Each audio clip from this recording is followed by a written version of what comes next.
Welcome to daily current affairs 365। आज के video में जो न्यूज़ कवर किया गया है, 26 सितंबर को हर साल मनाया जाता है international day for the total elimination of nuclear weapons. इसके बारे में करेंगे।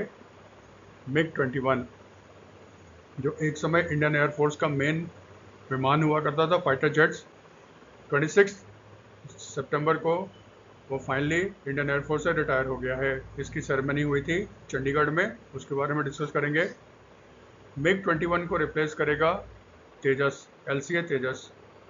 तो मिनिस्ट्री ऑफ डिफेंस ने हिंदुस्तान एरोनॉटिक्स लिमिटेड, हाल बोलते हैं ना उसको, उसके साथ एक एग्रीमेंट साइन किया है जिसमें 97 तेजस MK-1A model Hindustan aeronautics limited manufacture करेगा इंडियन एयरफोर्स को, जो रिप्लेस करेगा MiG-21 को।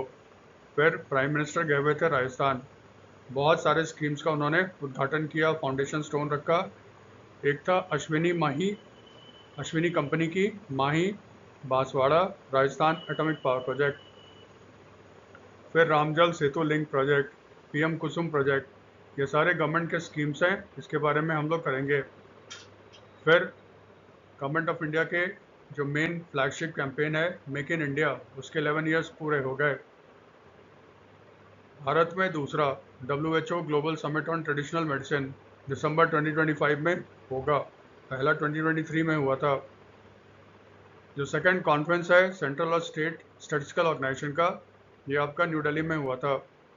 और रविचंद्रन अश्विन ये पहले इंडियन मेल क्रिकेट प्लेयर बन गए हैं जो ऑस्ट्रेलिया के बिग बैश लीग, वो 2020 फॉर्मेट है ना, जैसे हमारे देश में IPL है, वैसे ही ऑस्ट्रेलिया में बिग बैश लीग है।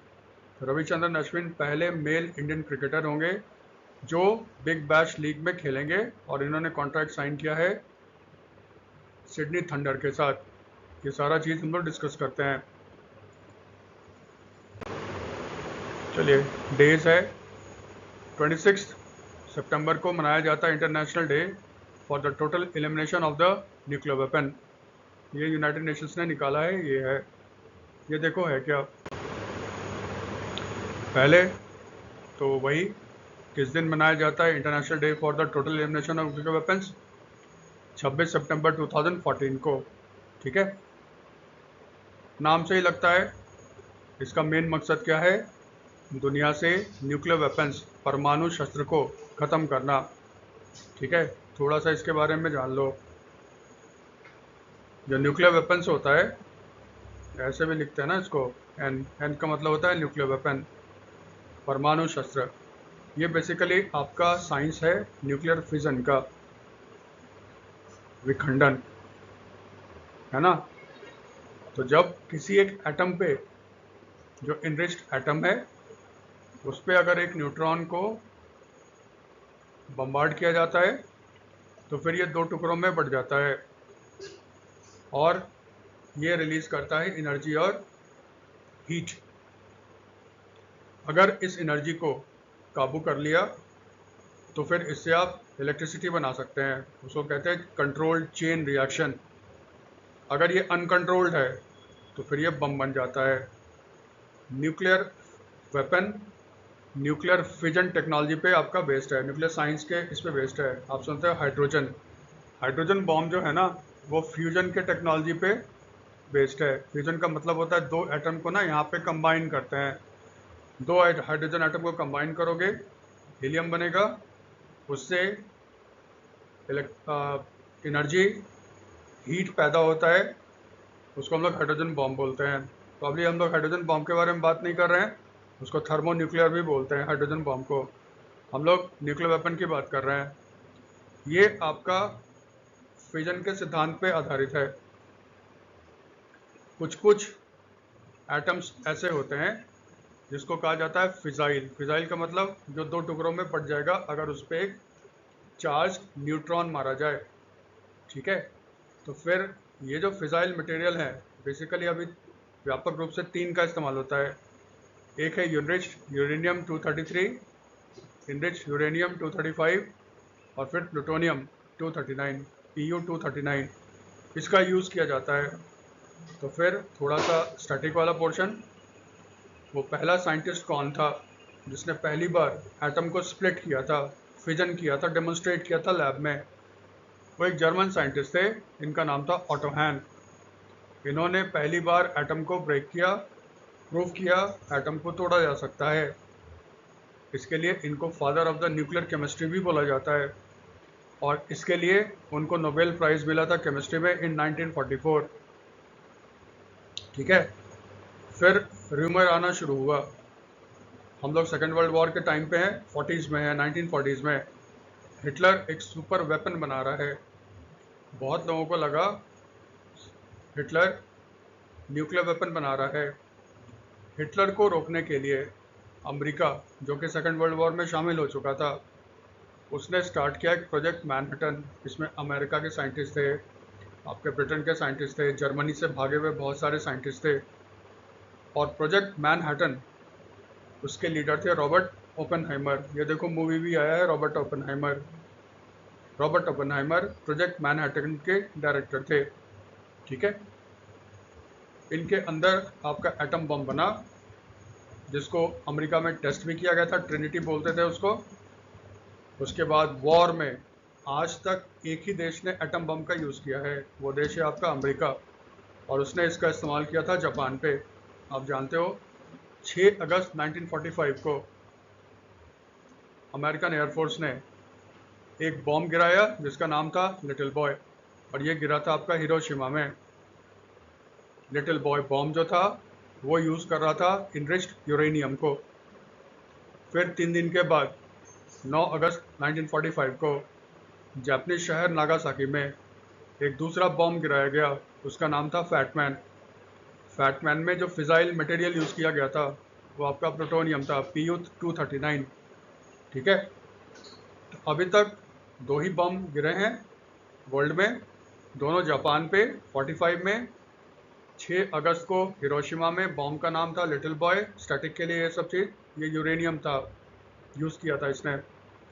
9 अगस्त को नागासाकी में जो बॉम्ब गिरा था उसका नाम था फैटमैन, ये प्लूटोनियम बेस्ड आपका बॉम्ब था। ठीक है। तो ये स्टैटिक है ना, Little Boy, Fat Man, Hiroshima, Nagasaki जानते हो, डेट तो जानते हो, प्रोजेक्ट मैनहट्टन, रॉबर्ट ओपेनहाइमर, ये याद करना। प्लस ये मनाया जाता है कब? 26 सितंबर 2014 से। देखो, एक न्यूक्लियर नॉन प्रोलिफरेशन ट्रीटी है, परमाणु अप्रसार संधि, एनपीटी। नाम से ही लगता है इसकी कोशिश है कि दुनिया में और देशों के पास एटम बम ना हो। एनपीटी के हिसाब से 67 से पहले जिन देशों ने एटम बम का टेस्ट किया उनके पास बम रखने का अधिकार है। तो फिर ये देश कौन हो गए? यूएस। फिर हुआ करता था सोवियत संघ, वो कोलैप्स कर गया है, तो उसके जगह पे आ गया है रशिया। फिर उसके बाद बॉम्ब टेस्ट किया यूनाइटेड किंगडम ने, इंग्लैंड ने। फिर बॉम्ब टेस्ट किया आपका फ्रांस ने। ठीक है। और लास्ट कंट्री एनपीटी के हिसाब से जिसने टेस्ट किया था वो था आपका चाइना। तो ये 5 देश, यूएस, रशिया, यूके, फ्रांस और चाइना, एनपीटी के तहत एटम बम लीगली रख सकते हैं, बाकी देशों को रखने का अधिकार नहीं है। इसका मतलब देखो, इंडिया ने 1974 में पोखरण में बॉम्ब ब्लास्ट किया था। ठीक है। इसका मतलब इंडिया के पास एटम बम रखने का अधिकार नहीं है एनपीटी के हिसाब से, न्यूक्लियर नॉन प्रोलिफरेशन ट्रीटी के हिसाब से। एक हो गया इंडिया। फिर आप जानते हो 1998 में फिर इंडिया ने एटम बम टेस्ट किया था, उसके बाद टेस्ट किया पाकिस्तान ने। फिर नॉर्थ कोरिया के पास भी एटम बम का है, उसने टेस्ट भी कर रखा है, नॉर्थ कोरिया। और एक देश है इजराइल। ठीक है। इजराइल ने देखो कभी टेस्ट नहीं किया, लेकिन हर कोई मानता है कि इजराइल के पास बॉम्ब है। ठीक है। इसका मतलब वर्ल्ड में अगर आप देखो तो 5 देश हो गए, यूएस, रशिया, यूके, फ्रांस और चाइना, जो लीगली रख सकते हैं बम। उसके अलावा बम किसके पास है? इंडिया, पाकिस्तान, नॉर्थ कोरिया और इजराइल के पास। इनका बम इलीगल माना जाता है। ठीक है। वर्ल्ड में ये सारे देश हैं जिसके पास एटम बम है। ईरान पे सस्पिशन है कि वो एटम बम बना रहा है, आप जानते हो इजराइल ने रिसेंटली ईरान के न्यूक्लियर फैसिलिटी को बॉम्ब किया था और ईरान पे 1000 तरह के सैंक्शन लग चुके हैं। इसमें साइड में ये सारे इन्फॉर्मेशन आप याद रखना। फिर आज 26 तारीख को 26 सितंबर 2025 को मिग 21 फाइटर एयरक्राफ्ट को भारतीय वायुसेना इंडियन एयरफोर्स ने फाइनली विदा कर दिया। ठीक है, ये आपका मिग 21, ये एक सुपरसोनिक फाइटर प्लेन था। ठीक है,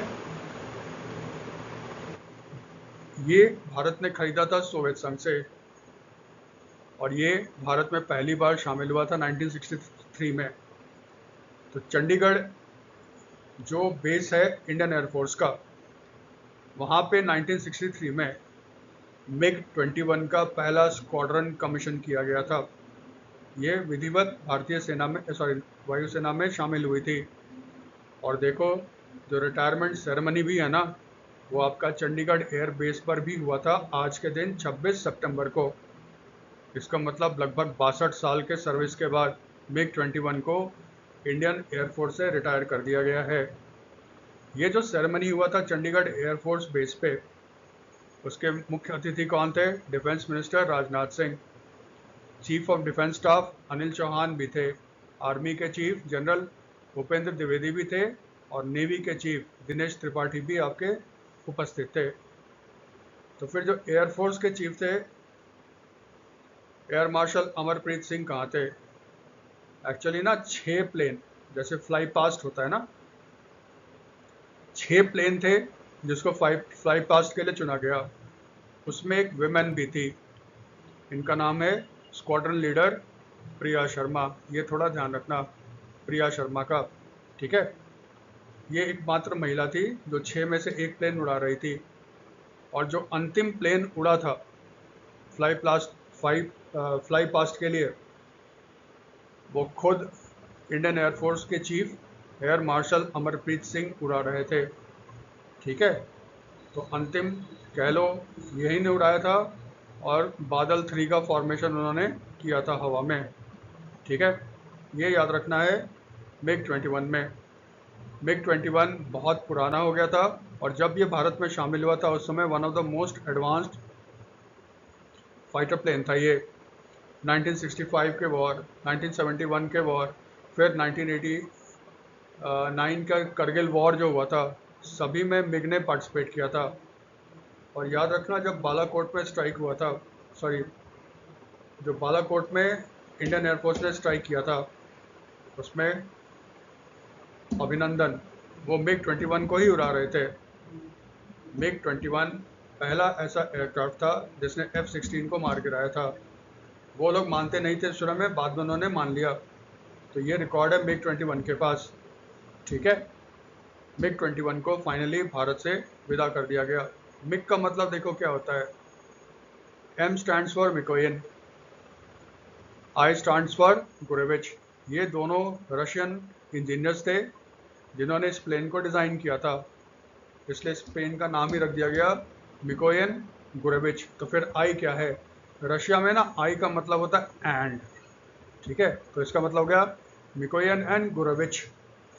इसके जगह पे सिंबल यूज़ कर लिया उन्होंने आई का, इसलिए यह नाम हो गया आपका मिग।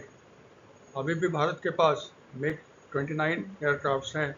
ठीक है, भारत सरकार मिग को रिप्लेस करेगा with industrially developed light combat aircraft LCA, जिसका नाम वाजपेयी गवर्नमेंट ने रखा था तेजस। ठीक है, तो मिग को रिप्लेस करेगा तेजस। देखो 25 तारीख को मिनिस्ट्री ऑफ डिफेंस ने एक एग्रीमेंट साइन किया है हिंदुस्तान एरोनॉटिक्स लिमिटेड के साथ, जिसमें वो 97 और तेजस बनाएगा। ये मॉडल कौन सा होगा तेजस का? MK1A, और ये लगभग आ रहा है 62,370 करोड़। टैक्सेस अलग से लगेंगे। ठीक है, भारत में जो MK1AI तेजस है उसका निर्माण हाल करता है हिंदुस्तान एरोनॉटिक्स लिमिटेड। ये भी मिनिस्ट्री ऑफ डिफेंस के अंदर ही आता है, एक पब्लिक सेक्टर कंपनी है। ठीक है, अब देखो ये तो यही था। इस एयरक्राफ्ट में कह रहे हैं कि ओवर 64% जो कंटेंट है वो हिंदुस्तान का है। इसमें अधिकतर आर्मामेंट्स जो यूज़ किया जा रहा है ना, रडार वगैरह, उसमें सारे इंडियन डेवलप्ड रडार्स वगैरह यूज़ किए जा रहे हैं इस पर। ठीक है। इससे पहले 83 जेट्स अप्रूव किया था इंडियन एयरफोर्स के लिए। तो अगर आप इसको मिला लें तो ये लगभग कितने हो गए, 180 जेट्स। होपफुली ये है ना, अगले 3-4 सालों में इंडियन एयरफोर्स को मिल जाना चाहिए, जो रिप्लेस करेगा MiG-21 को। लेकिन इसमें एक पंगा है। पंगा ये है, भारत अभी तक इंजन नहीं बना पा रहा है। भारत एक इंजन बनाने की कोशिश कर रहा है, कावेरी। ठीक है। DRDO एक इंजन बनाने की कोशिश कर रहा है, कावेरी, लेकिन कावेरी बन नहीं रहा है इंडिया से। हकीकत यही है। इसीलिए जो तेजस MK-1A जो मॉडल है, उसके लिए भारत सरकार ने एग्रीमेंट साइन किया था अमेरिकी कंपनी जनरल इलेक्ट्रिक के साथ। उसमें ये हुआ था, जनरल इलेक्ट्रिक अपना F404 इंजन सप्लाई करेगा तेजस के लिए, लेकिन इसमें बहुत डिले हो रहा है। कुछ लोग एक कारण तो है, जनरल इलेक्ट्रिक्स कह रहा है, क्योंकि देखो पूरा सप्लाई चेन है पूरे वर्ल्ड में। इसके कुछ पार्ट्स कोरिया से भी आते हैं, कुछ पार्ट्स दूसरे देश से भी आते हैं। वो कह रहा है सप्लाई चेन में प्रॉब्लम के कारण डिले हो रहा है। बहुत लोग ये भी मानते हैं अमेरिका अड़ंगा लगाना चाहता है, क्योंकि अमेरिका नहीं चाहता कि भारत का ये प्रोग्राम सक्सेस हो। इसीलिए देखो, नेक्स्ट जनरेशन फाइटर एयरक्राफ्ट के लिए इंडिया सैफरान से बात कर रहा है और उसके इंजन को यूज़ करेगा। मज़े की बात यह है, तेजस MK-2 जो इसका एडवांस वर्जन होगा, उसमें ही जेई का इंजन यूज़ किया जाएगा। उससे बातचीत हो रहा है कि वो टेक्नोलॉजी ट्रांसफ़र करेगा, भारत में ही वो आपका मैन्युफैक्चरिंग प्लांट सेटअप करेगा, तब वो आपका यूज़ किया जाएगा। अभी देखिए आगे क्या होता है। याद रखना, हिंदुस्तान एरोनॉटिक्स MK-1A तेजस के लिए GE का इंजन इस्तेमाल कर रहा है। GE होता है जनरल इलेक्ट्रिक, ये अमेरिकन कंपनी है। वहीं पे पंगा है। अगर टाइम से मिल गया, जैसे इसने प्रॉमिस किया है हर मंथ 2-2 इंजन देगा, तब तो हिंदुस्तान एरोनॉटिक्स शायद अगले 2-3 साल में सारा डिलीवर कर देगा। अदरवाइज मुश्किल है। देखते हैं। मोदी साहब गए हुए थे राजस्थान और बहुत सारे प्रोजेक्ट्स का उन्होंने इनॉग्रेशन किया। एक एक करके देखते हैं। ठीक है। एक प्रोजेक्ट जो उन्होंने फाउंडेशन स्टोन रखा है, वो अश्विनी कंपनी है। वो 2800 मेगावाट का एक pressurise heavy water reactor setup कर रहा है बांसवाड़ा में। फिर रामजल सेतु लिंक के तहत बहुत सारे वाटर रिसोर्स के प्रोजेक्ट का इनॉग्रेशन और फाउंडेशन स्टोन रखा। रिन्यूएबल एनर्जी जोन के तहत जो एनर्जी का प्रोडक्शन होगा, बेसिकली रिन्यूएबल एनर्जी का, उसके दूसरे स्टेट्स तक उसको पहुंचाना है। तो उसके लिए ट्रांसमिशन लाइन बिछाने पड़ते हैं ना। तो 3 ट्रांसमिशन लाइन के प्रोजेक्ट का उन्होंने फाउंडेशन स्टोन रखा। फिर एक स्कीम है PM कुसुम, प्रधानमंत्री किसान ऊर्जा सुरक्षा एवं उत्थान महाअभियान स्कीम। उसके तहत जो फीडर लेवल सोलराइजेशन प्रोजेक्ट होते हैं, उसका उन्होंने इनॉग्रेशन किया। और 3 वंदे भारत ट्रेन्स का उन्होंने इनॉग्रेशन किया। ठीक है। अब देखो कौन कौन सा ये इनका स्कीम है, क्योंकि इसमें देखो अधिकतर गवर्नमेंट स्कीम है, इसलिए थोड़ा सा हमें गवर्नमेंट स्कीम के बारे में जानना होगा, वो ज़्यादा इम्पोर्टेंट है। पहले देखो, Mahi Banswara Rajasthan atomic power project. याद रखना, भारत में जो न्यूक्लियर पावर प्लांट्स हैं, वो कोई भी प्राइवेट कंपनी नहीं लगा सकती। भारत में ये काम सिर्फ पब्लिक सेक्टर कंपनीज के लिए है। ठीक है। और फिलहाल अभी भारत में 2 ही पब्लिक सेक्टर कंपनी है जो न्यूक्लियर पावर प्लांट्स लगा सकते हैं। एक nuclear power corporation of India limited है और दूसरा है भारतीय नाभिकीय विद्युत निगम लिमिटेड। 2 हैं। यही दोनों हैं जो भारत में आपका सेटअप कर सकते हैं न्यूक्लियर पावर प्लांट्स। और दोनों का मालिक कौन है? Government of India. ये डिपार्टमेंट ऑफ एटॉमिक एनर्जी के अंदर आता है। ठीक है। तो एक हो गया NPCIL और दूसरा हो गया भवानी। न्यूक्लियर पावर कॉरपोरेशन ने देखो क्या किया है, भारत में और कंपनी भी आए ताकि भारत ज़्यादा से ज़्यादा न्यूक्लियर पावर सेटअप कर सके। इसके लिए एनपीसीआईएल ने क्या किया था, उसने एक जॉइंट वेंचर सेटअप किया है विथ एनटीपीसी। ठीक है, ये जो आपका जॉइंट वेंचर है एनपीसीआईएल का विथ एनटीपीसी, उस कंपनी को कहते हैं अश्विनी। ठीक है, अश्विनी का मतलब अणुशक्ति विद्युत निगम लिमिटेड। ये जो अणुशक्ति विद्युत निगम लिमिटेड है, इसमें एनपीसीआईएल का हिस्सा है 51% और एनटीपीसी का है 49%। तो अणुशक्ति विद्युत निगम लिमिटेड अपना पहला पावर प्लांट सेटअप कर रहा है बांसवाड़ा में। ठीक है, उसकी क्षमता कितनी होगी, 28,000 मेगावाट का क्षमता होगा। ठीक है, सॉरी 2800 मेगावाट का क्षमता है, नॉट 28,000, 2800 मेगावाट्स का क्षमता है। एक प्लांट होगा 700 मेगावाट का, इसका मतलब 4 प्लांट सेटअप होंगे यहाँ पे। उसी का फाउंडेशन स्टोन रखने के लिए प्रधानमंत्री गए हुए थे राजस्थान। इसमें थोड़ा सा ध्यान का क्या रखना, पहला जो थोड़ा आउट ऑफ द वे पूछता है, PHWR का फुल फॉर्म क्या होता है। PHWR होता है प्रेशराइज्ड हैवी वाटर रिएक्टर। ठीक है, ये फुल फॉर्म याद रखिएगा। इसमें भी देखो क्या होता है, यूरेनियम का इस्तेमाल किया जाता है, यूरेनियम को इनरिच किया जाता है, और जब यूरेनियम इनरिच हो जाता है, कहते हैं कि 5% तक इनरिच अगर यूरेनियम हो जाए तो आप बिजली उत्पादन के लिए कर सकते हो। 20% तक होता है वो मेडिकल के लिए भी यूज़ कर सकते हो, जैसे आइसोटोप्स वगैरह यूज़ करते हैं ना कैंसर के थेरेपी में, कोबाल्ट वगैरह हुआ, इसमें भी यूरेनियम का इस्तेमाल किया जाता है।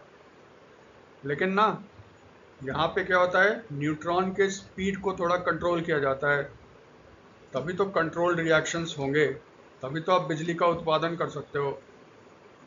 इसके लिए यूज़ किया जाता है मॉडरेटर। नॉर्मल जो होता है लाइट वाटर रिएक्टर्स में, उसमें अधिकतर होते हैं आपके ग्रेफाइट के रॉड्स, वो यूज़ करते हैं। जो प्रेशराइज हैवी वाटर रिएक्टर होता है, उसमें मॉडरेटर और कूलेंट, कूलेंट मतलब जो थोड़ा ठंडा करता है, उसमें यूज़ करते हैं हैवी वाटर। इसीलिए देखो वर्ड क्या है, pressurised heavy water reactor. Heavy water होता है DTO, D2O, ड्यूट्रियम ऑक्साइड। ठीक है, तो ड्यूट्रियम ऑक्साइड को इस्तेमाल किया जाता है as a moderator and coolant. ये आता है एग्जाम में। PHWR का फुल फॉर्म ही बता दो, और उसमें मॉडरेटर के रूप में किसको इस्तेमाल किया जाता है, तो heavy water D2O, deuterium oxide. ठीक है, याद ये रखिएगा, राजस्थान में आपका पहले से एक न्यूक्लियर पावर प्लांट है रवतभाटा, जो चित्तौड़गढ़ डिस्ट्रिक्ट में आपका आता है। हिंदुस्तान में एनपीसीआईएल फिलहाल 25 न्यूक्लियर रिएक्टर्स को ऑपरेट कर रहा है, जिसकी कुल इंस्टॉल कैपेसिटी है 8,800 मेगावाट। तो अभी 25 ऑपरेशनल न्यूक्लियर रिएक्टर्स हैं, उनकी कैपेसिटी है 8,800 मेगावाट की, और भारत सरकार ने टारगेट सेट किया है 2047 तक भारत में कुल न्यूक्लियर रिएक्टर्स की इंस्टॉल कैपेसिटी होनी चाहिए 2 लाख मेगावाट या 200 गीगावाट, ये कैपेसिटी है। ठीक है, उसमें एक इम्पॉर्टेंट इवेंट ये हुआ था। एक तो देखो ये याद रखना, साइट का ये सारा न्यूज़। इसी में आगे बढ़ो, भारतीय नाभिकीय विद्युत निगम लिमिटेड के बारे में। भाविनी, भारत में यूरेनियम कम है, हमें बाहर से यूरेनियम मंगाना पड़ता है, लेकिन भारत में ना थोरियम बहुत है। ठीक है, प्लान भारत का यह है कि थोरियम को ही भारत में इस्तेमाल किया जाएगा, प्लूटोनियम बनेगा, फिर प्लूटोनियम को यूज़ किया जाएगा पावर के प्रोडक्शन के लिए। ठीक है, इसके लिए बनाया जा रहा है आपका एक experimental fast breeder reactor. Prototype है ना, प्रोटोटाइप का मतलब एक्सपेरिमेंटल होता है, क्योंकि फास्ट ब्रीडर रिएक्टर बिल्कुल अलग तरह का टेक्नोलॉजी है। और वर्ल्ड में अभी भी एक ही देश है जहाँ पे फास्ट ब्रीडर रिएक्टर काम कर रहे हैं, ये रशिया है। तो भारत अपना फास्ट ब्रीडर रिएक्टर बना रहा है। ये सेटअप हो रहा है कलपक्कम में। कलपक्कम में एक न्यूक्लियर पावर प्लांट भी है, ठीक है, लेकिन वो कन्वेंशनल है। तो फास्ट ब्रीडर रिएक्टर कलपक्कम में आपका बन रहा है तमिलनाडु में, 500 मेगावाट का है, और गवर्नमेंट के हिसाब से नेक्स्ट ईयर 2026 में ये ऑपरेशनल हो जाएगा। तब रशिया के बाद इंडिया सेकंड कंट्री हो जाएगा। जो फास्ट ब्रीडर रिएक्टर होता है उसका जो फ्यूल है वो uranium plutonium mixed oxide fuel है, ठीक है। बाद में थोरियम यूज़ किया जाएगा जिससे आपका प्रोडक्शन होगा यूरेनियम 233 का, जो कि आप जानते हो एक फिसाइल मटेरियल है। इसका मतलब यहाँ पे फ्यूल ही फ्यूल को पैदा करेगा, इसीलिए इसको कहा जा रहा है फास्ट ब्रीडर रिएक्टर। तो फास्ट ब्रीडर रिएक्टर के ऑपरेशन के लिए, और अगर ये सक्सेस हो गया और भी जो बनेंगे, फास्ट ब्रीडर रिएक्टर सिर्फ बनाएगा आपका भाविनी, भारतीय नाभिकीय विद्युत निगम लिमिटेड। यही डिफरेंस है NPCIL भारतीय नाभिकीय विद्युत निगम लिमिटेड में, ठीक है। फिर यहाँ पे आ गया था रामजल सेतु लिंक प्रोजेक्ट। ये जो प्रोजेक्ट है इसको पहले कहते थे Parvati Kalisindh Chambal river linking project, इसी को कहते थे ईस्टर्न राजस्थान कैनाल प्रोजेक्ट। इसमें क्या होगा, जो चंबल में जो सरप्लस वाटर है, ठीक है, चंबल में माना जाता है कि पानी ज़रूरत से ज़्यादा है, तो फिर उस पानी को डाइवर्ट किया जाएगा, ठीक है। इसके लिए कनाल वगैरह बनेगा और डाइवर्ट किया जाएगा बाणगंगा, रूपरेल और पार्वती नदी में,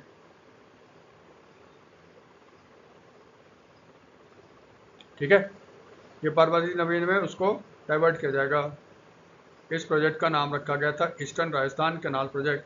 फिर आप जानते हो 2024 में राम मंदिर बना था अयोध्या में, तो फिर राजस्थान गवर्नमेंट ने उसका नाम चेंज करके रामजल सेतु लिंक कर दिया।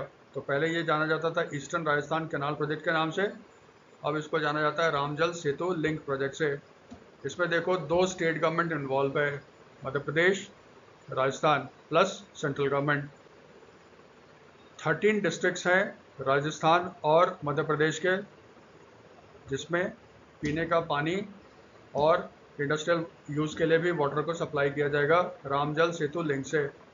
अब देखो उसमें बहुत सारे छोटे छोटे कैनाल होंगे, फीडर्स बनेंगे, उसी में से कुछ कुछ का उद्घाटन किया था आपका प्रधानमंत्री नरेंद्र मोदी ने। उसमें एक था मोर सागर आर्टिफिशियल रिजर्वॉयर। आर्टिफिशियल का मतलब यहाँ पे कोई जलाशय नहीं है, बनाया जाएगा, पानी स्टोर किया जाएगा। एग्ज़ाम के लिए मोर सागर आर्टिफिशियल रिजर्वॉयर कहाँ पे है, ये अजमेर राजस्थान में है, ठीक है, यही याद रखना है।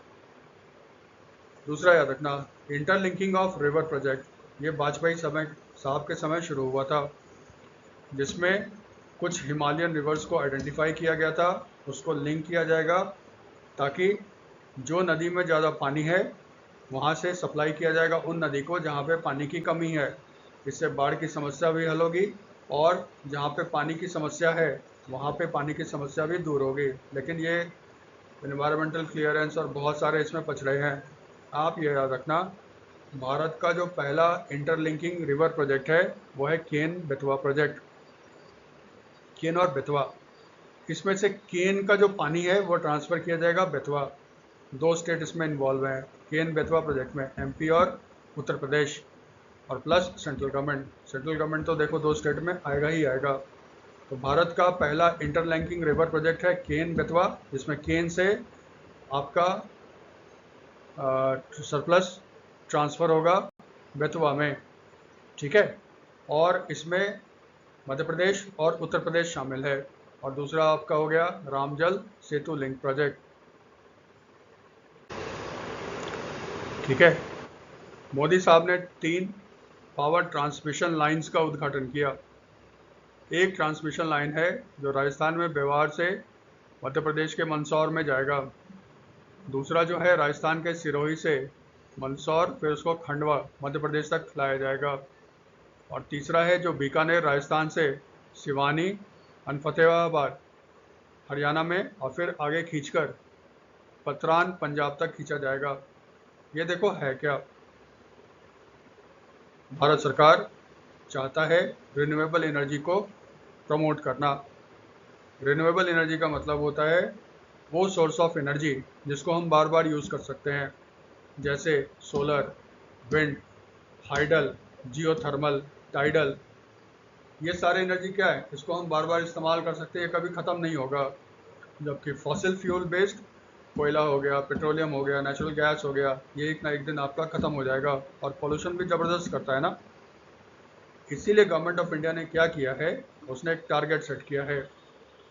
क्योंकि देखो याद रखना, गवर्नमेंट ऑफ इंडिया ने टारगेट सेट किया है 2070 तक भारत को एक net zero carbon emission country का स्टेटस लेना है। इसका मतलब जितना देश में कार्बन का प्रोडक्शन हो रहा है और जितना कार्बन का एब्जॉर्प्शन हो रहा है दोनों बराबर होना चाहिए। इसका मतलब नेट 1 किलो कार्बन भी एक्स्ट्रा प्रोडक्शन नहीं होना चाहिए। इससे होपफुली ग्लोबल वार्मिंग वगैरह क्या होगा, कम होगा। लेकिन एनर्जी तो चाहिए, क्योंकि 2047 तक इंडिया को एक विकसित राष्ट्र बनना है, तो एनर्जी का एक सोर्स होगा रिन्यूएबल एनर्जी। गवर्नमेंट ने टारगेट सेट किया है 2030 तक भारत में 500 गीगावाट का non fossil fuel based power capacity होना चाहिए, यानी कि रिन्यूएबल एनर्जी का होना चाहिए। अब देखो रिन्यूएबल एनर्जी हर स्टेट में तो नहीं हो सकता, लेकिन कुछ कुछ स्टेट्स को गवर्नमेंट ऑफ इंडिया ने आइडेंटिफाई किया है, जैसे आंध्रा, तमिलनाडु, राजस्थान, हिमाचल, गुजरात, कर्नाटका, मध्य प्रदेश और महाराष्ट्र, जहाँ पे रिन्यूएबल एनर्जी डेवलप किए जाएंगे। ठीक है, इसको कहा जाता है रिन्यूएबल एनर्जी जोन। ठीक है, तो यहाँ से पावर का प्रोडक्शन होगा, फिर ट्रांसमिशन लाइन बिछा के इसको देश के दूसरे भागों में बांटा जाएगा। ये गवर्नमेंट का प्लान है। अब क्योंकि देखो राजस्थान सोलर एनर्जी में बहुत आगे है, थार डेजर्ट को यूज़ किया जा रहा है, बीकानेर को वगैरह को यूज़ किया जा रहा है, सोलर पावर प्लांट सेटअप किए जा रहे हैं वहाँ पे। रिन्यूएबल एनर्जी में भी विंड एनर्जी का सोर्स है वो।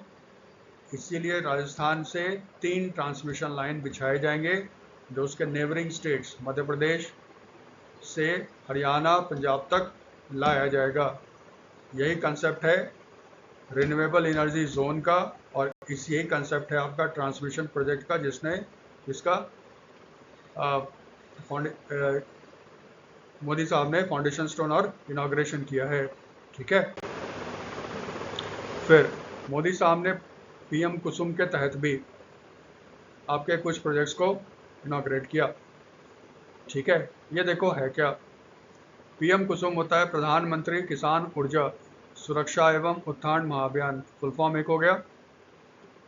इसको लॉन्च किया गया था 2019 में मार्च में by the union ministry of new and renewable energy. इसका मेन उद्देश्य क्या है, इसका मेन उद्देश्य है ना, किसान को इरिगेशन के लिए या दूसरे ज़रूरत के लिए बिजली की ज़रूरत होती है। किसान क्या यूज़ करता है, डीजल का पंपिंग सेट, डीजल यूज़ करता है तो फिर वही फॉसिल बेस्ड फ्यूल हो गया, या फिर बिजली का यूज़ करता है जो बिजली सप्लाई होता है कहाँ से, थर्मल पावर प्लांट से, जो कोयला जला के करता है। क्यों ना इस सब चीज़ को ख़त्म किया जाए, और जो ऊर्जा का स्रोत है वो होना चाहिए आपका रिन्यूएबल एनर्जी। बेसिकली फोकस है सोलर एनर्जी पे। तो इसी के लिए सोलर एनर्जी का ज़्यादा से ज़्यादा किसान इस्तेमाल करें अपने खेती के लिए, इसी के लिए पीएम कुसुम योजना लाया गया है। तो वही रहेगा, मार्च 2019 में हुआ, किस मिनिस्ट्री के अंदर आता है, ministry of new and renewable energy. अब देखो इसके 3 कंपोनेंट है। ए, इसमें क्या है, किसान अगर उसके पास अच्छा खासा ज़मीन है तो वो अपना ज़मीन पे ही बिठा ले, या फिर गवर्नमेंट क्या कहता है 2-3 किसान मिलके ना अपने ज़मीन पे इस्टेब्लिश कर ले, फार्मर प्रोड्यूसर ऑर्गेनाइजेशन एफपीओ, वो भी आ सकता है। या फिर किसान क्या करे, अपना ज़मीन जो ना एक डेवलपर को दे दे, तो वो क्या किया जाएगा, ग्राउंड माउंटेड। ग्राउंड माउंटेड का मतलब होता है ना, ज़मीन पे सोलर के सेल्स लगाए जाएंगे। ठीक है, इससे बिजली का उत्पादन होगा, और स्कीम के तहत कितने तक का उत्पादन होगा, 2 मेगावाट तक के इसमें है। 2 मेगावाट तक का आप प्लांट सेटअप कर सकते हो। इसके बदले में गवर्नमेंट आपको सब्सिडी वगैरह भी प्रोवाइड करता है। किसान अपने ज़रूरत के लिए इस्तेमाल करेगा, और जब किसान को पावर की ज़रूरत नहीं होगी तो फिर किसान क्या करेगा, अपना ये बिजली जो है ना, वो इलेक्ट्रिसिटी डिस्ट्रीब्यूशन कंपनी, जिसको हम लोग बोलते हैं ना डिस्कॉम, है ना, डिस्कॉम, डिस्कॉम को बेच देगा। इससे क्या होगा, किसान को एक्स्ट्रा सोर्स ऑफ इनकम भी आ जाएगा, प्लस किसान का ना वो रिन्यूएबल एनर्जी को यूज़ करेगा, कार्बन का प्रोडक्शन कम होगा। इसका जो कंपोनेंट बी है, इसमें क्या है, वो कह रहा है ना गवर्नमेंट ऑफ इंडिया, चलो इसमें तो मिलजुल कर आप कर रहे थे, वो कह रहा है 2 मेगावाट वो बहुत बड़ा हो जाएगा।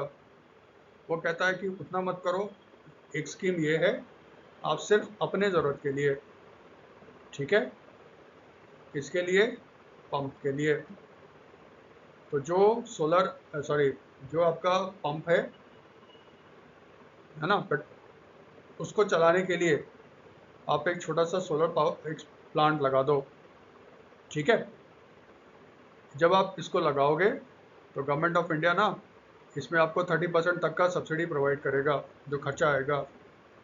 और अगर ये नॉर्थ ईस्टर्न और हिली एरिया में लगाया जा रहा है, आइलैंड रीजन जैसे हो गया लक्षद्वीप हो गया, अंडमान निकोबार वगैरह हो गया, दमन एंड दीव हो गया, sorry not Daman and Diu, Andaman हो गया, लक्षद्वीप वगैरह हो गया, वहाँ पे लगाओगे तो ये सब्सिडी कितना होगा, 50% होगा।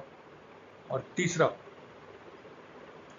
तीसरा जो है ना, वो आपका टारगेट करता है किसको, ग्रिड कनेक्टेड। इसका मतलब जो बिजली आपके पास आ रहा है वो एक ग्रिड के थ्रू आ रहा है, और वो बिजली बेसिकली यूज़ कर रहा है आपका जो थर्मल या कोयले का पावर प्लांट जनरेट करके वो किया गया है। तो गवर्नमेंट ऑफ इंडिया यहाँ पे बिजली कंपनी को क्या कह रहा है, जो आप बिजली सप्लाई कर रहे हो एग्रीकल्चर पंप्स वगैरह के लिए, वहाँ पे ना कोशिश करो आप खुद लगाओ सोलर प्लांट लगा के किसानों को आप जो बिजली सप्लाई करोगे वो सोलर पावर से सप्लाई करो। वो होता है solarisation of grid connected agriculture pumps, यही इसका मतलब होता है।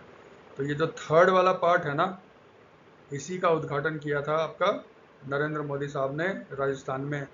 तो पीएम को सुन के ये 3 कंपोनेंट हैं, ठीक है। एक व्यापक स्केल पे किसान बना सकते हैं 2 मेगावाट तक का, एक सिर्फ एग्रीकल्चर पंप के लिए, ठीक है। फिर एक है जो बिजली कंपनी पंप को बिजली का सप्लाई कर रहा है वो सोलर कर दो। ये 3 कंपोनेंट है। मोदी ने थर्ड वाला आपका इनॉग्रेशन किया था। ये है पीएम कुसुम योजना, ठीक है। वंदे भारत स्किप मार सकते हो, कुछ है नहीं। अब देखो, फिर जो भी गवर्नमेंट स्कीम होगा वो तो हमें पढ़ना ही पढ़ना होगा। तो मेक इन इंडिया प्रोजेक्ट के 11 ईयर्स हो गए। ये ना 25 सितंबर 2014 को लॉन्च किया गया था बाय नरेंद्र मोदी। 2014 में ये पावर में आए थे और 25 सितंबर को उन्होंने लॉन्च किया था। मेक इन इंडिया का सिंपल सा मकसद है भारत के इंडस्ट्रियलाइजेशन को बढ़ावा देना, मैन्युफैक्चरिंग सेक्टर को बढ़ावा देना। इसका सिंपल सा मकसद है, आप आइए भारत में सामान बनाइए, भारत में बेचिए और कुछ बाहर भी बेच दीजिए। तो फिर अब जो चल रहा है ना, मेक इन इंडिया 2.0 चल रहा है, ठीक है। कुछ सक्सेस है, कुछ फेलियर्स भी हैं, लेकिन अभी रहने दो। तो 25 सितंबर 2014 को नरेंद्र मोदी ने लॉन्च किया था मेक इन इंडिया। उसके 11 साल पूरे हो गए। क्वेश्चन कैसे पूछेगा, मेक इन इंडिया 25 सितंबर 2024 को कितने साल का हो गया, 8 साल, 9 साल, 10 साल, 11 साल, या फिर 25 सितंबर 2025 को कौन से गवर्नमेंट स्कीम ने अपने 11 साल पूरे किए, ये 2 होगा। मेक इन इंडिया 2.0 का टारगेट क्या है, to facilitate investment in select sectors, foster innovation and build best in class infrastructure। यानी कि सेलेक्टेड चुनिंदा सेक्टर्स में इन्वेस्टमेंट अट्रैक्ट करना है, इनोवेशन को बढ़ावा देना है और वर्ल्ड क्लास इंफ्रास्ट्रक्चर तैयार करना है। इंडिया को हब बनाना है for manufacturing, design and innovation. इसीलिए गवर्नमेंट ऑफ इंडिया ने PLI स्कीम भी निकाला है। प्रोडक्टिविटी लिंक इन्वेस्टमेंट स्कीम, ठीक है, ये PLI। फिर भारत में कंड्यूसिव इन्वायरमेंट क्रिएट करना है for investment, development of modern and efficient infrastructure. Foreigners को कहना है कि भारत में आओ और इन्वेस्टमेंट करो, और एक और है प्राइवेट सेक्टर के साथ गवर्नमेंट मिलकर काम करेगा, ठीक है। इसका मतलब देखो क्या है, सेलेक्टेड सेक्टर्स में इन्वेस्टमेंट करना है, तो हर सेक्टर्स को नहीं चूज किया गया है। मेक इन इंडिया 2.0 में कुल टोटल 15 मैन्युफैक्चरिंग और 12 सर्विस सेक्टर, इसका मतलब टोटल कितने 27 सेक्टर्स को चूज किया गया है, ठीक है, जिसमें इन्वेस्टमेंट करवाया जाएगा। याद ये रखना, जो मैन्युफैक्चरिंग सेक्टर्स है उसके लिए नोडल एजेंसी है DPIIT, department for promotion of industry and internal trade, ये अंदर आता है under the union ministry of commerce and industry. और जो सर्विस सेक्टर है, कॉमर्स एंड इंडस्ट्री मिनिस्ट्री के अंदर एक अलग डिपार्टमेंट है, डिपार्टमेंट ऑफ कॉमर्स। तो देखो दोनों जो है ना, मेक इन इंडिया ये आता है under the ministry of commerce and industry, Piyush Goyal साहब। लेकिन कॉमर्स एंड इंडस्ट्री में ना अलग अलग डिपार्टमेंट्स हैं, तो उसमें जो DPIIT है, department for promotion of industry and industrial trade, वो मैन्युफैक्चरिंग वाला देखेगा जो 15 सेक्टर्स है, और डिपार्टमेंट ऑफ कॉमर्स जो है ना वो 12 सर्विस सेक्टर को देखेगा, ठीक है। फिर एग्रीमेंट साइन हुआ है भारत सरकार और वर्ल्ड हेल्थ ऑर्गेनाइजेशन के बीच में, जिसके तहत जो दूसरा WHO global summit on traditional medicine है वो दिसंबर 2025 में भारत में आयोजित किए जाएंगे। ये जो एग्रीमेंट है भारत के तरफ से यूनियन मिनिस्ट्री ऑफ आयुष ने साइन किया था, ठीक है। ट्रेडिशनल मेडिसिन वो मेडिसिन होता है जो सदियों से समाज के द्वारा इस्तेमाल किया जाता है, जैसे भारत में आयुर्वेद, यूनानी, ठीक है, सिद्धा, या फिर कह लो आप होम्योपैथी, ये सब होता है ट्रेडिशनल मेडिसिन, ठीक है। इसका यहाँ पे होता है ना आयुर्वेद, योगा, यूनानी, सिद्धा, होम्योपैथी, यही होता है आयुष। तो इसने साइन किया agreement with World Health Organization, ठीक है। तो दूसरा समिट मीटिंग कहाँ होगा, न्यू दिल्ली में होगा 17 से 19 दिसंबर 2025 को, और इसका थीम होगा restoring balance, the science and practice of health and wellbeing, ये होगा थीम। आप जानते हो इस तरह में हम लोग क्या याद करते हैं, थीम याद करते हैं, वेन्यू याद करते हैं, ठीक है। याद रखना 2023 में पहला आपका हुआ था WHO global summit on traditional medicine, अगस्त 23 में हुआ था गांधीनगर गुजरात में, इसका मतलब 2 साल के बाद होगा, नई दिल्ली में होगा। एक चीज़ और याद रखना, वर्ल्ड हेल्थ ऑर्गेनाइजेशन इसने अपना पहला global centre for traditional medicine GCTM ये उसने खोला है जामनगर गुजरात में, तो ये भी याद रखना है। WHO का पहला global centre for traditional medicine ये सेटअप किया जा रहा है जामनगर गुजरात में, ठीक है। फिर आप जानते हो WHO ये यूनाइटेड नेशंस की एक एजेंसी है, नाम से ही लगता है वर्ल्ड में हेल्थ वगैरह सब ये देखता है। इसकी स्थापना हुई थी 7 अप्रैल 1948 को, इसीलिए देखिएगा 7 अप्रैल को वर्ल्ड हेल्थ डे मनाया जाता है, ठीक है। तो 7 अप्रैल को पूरे विश्व में मनाया जाता है वर्ल्ड हेल्थ डे। WHO का जो हेडक्वार्टर है ये कहाँ पे है, जेनेवा कहाँ है भाई, ये स्विट्ज़रलैंड में है, ठीक है। तो वर्ल्ड हेल्थ ऑर्गेनाइजेशन का हेडक्वार्टर है जेनेवा। इसमें टोटल मेंबर कंट्री कितने हैं, 194 मेंबर कंट्री हैं। और अभी इसके डायरेक्टर जनरल कौन है, इथियोपिया के टेड्रोस एडनॉम गब्रेसस, ठीक है।